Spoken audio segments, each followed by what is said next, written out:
خبر شامل کرتے ہیں لاہور سے۔ گزشتہ شب محمود بھوٹی انٹرچینج ناکہ پر پولیس کی بڑی کارروائی۔ ناکہ پر موجود پولیس نے منشیات کی سپلائی ناکام بناتے ہوئے لاکھوں روپے مالیت کی چرس برآمد کر لی۔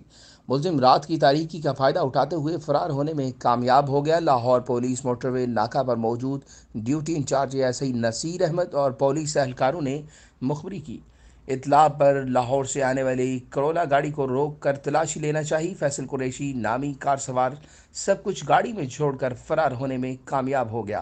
پولیس نے جب گاڑی کو مکمل چیک کیا تو گاڑی سے مظفر آباد کی رہائشی کار سوار فیصل قریشی کے مشکوک دستاویزات اور 16 کلو چرس برآمد ہوئی۔